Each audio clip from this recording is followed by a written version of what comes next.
Before the video starts, I just need to do this one quick little thing. Almost no one that watches my videos are subscribed. So I would really appreciate if you just scroll down, press subscribe, drop a like and a comment to help me out. Cool? Good. Hi. Hello. Välkommen. Auf Wiederschnitzel. Anyway. Hi, I am Koro. I am from Sweden. And being from Sweden, I am so absolutely, amazingly adequate in everything. Even though I now live in Stockholm, which is the capital of Sweden, I grew up very far from here. I grew up on the straight up countryside of Sweden. It was on the border to Norway. We don't talk about Norway. I grew up in a little tiny village called Björneborg. It was so tiny that it literally had a stone-made wall around the village. Also, the first school I went to there was a couple of 100 years old, and we had to read the Bible every single morning. So I naturally started doing superhero drawings of Jesus fighting lions. But yes, I grew up on the countryside.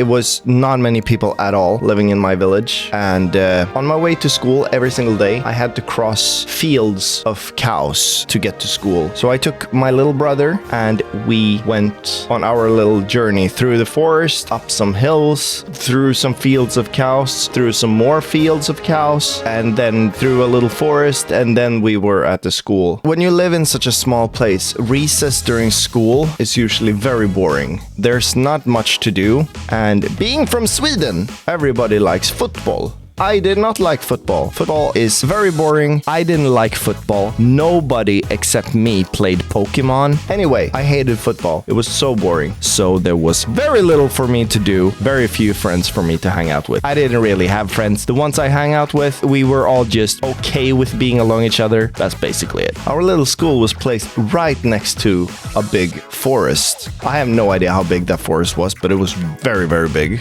So what we used to do is that we used to go out in the forest and just travel out there like at least 30 minutes out. And especially during winter time, this was amazing because you couldn't see school. Like when you've gone into the forest for like 5 minutes, you can't see school. You can barely see where you are, which is amazing. Also amazingly stupid. There were no teachers keeping track of the kids during recess at all. I have no idea what they were doing, but some of them probably smelled like alcohol. But being as bored as we were, living in Björneborg, in Sweden, we had to figure out something to not go crazy with. And what you do when you're very bored is that you challenge each other. Stupidly enough, what we challenged each other to was something we called chicken race. Chicken race in itself is very simple. You find a creek that is covered with ice. All the kids walk along the creek until one kid falls through the ice. That's the one who loses the chicken race. There's not really winners in chicken race. Everybody's just either a loser or you survive. But that's what we did. But yes, chicken race. So we used to do this almost every single day. During our lunch break, which was 1 hour, we walked out at least 30 minutes into the woods, found the deepest creek and walked along it for at least a kilometer or more. For you Americans, I have no idea how long that is. Is that like almost a mile? Maybe, I don't know. Just learn metrics. I was the one who went through the ice every single time. And if you go through the ice, you have to walk back to school. No, wait. You have to first get pulled up by your friends, hoping your friends are not assholes to leave you in the ice. Then you have to go with wet pants during Swedish winter all the way back to school. At school, you have to ask a teacher awkwardly if they could call your parents so you could get some clean pants, to get some dry pants. I had to do this so often that my parents were very much always expecting me to do this. So I was so used to standing just in my underwear in my classroom by myself during the end of lunch every single day, just waiting, looking out from the second floor window to see when my parents would arrive with my pants. This was the life of growing up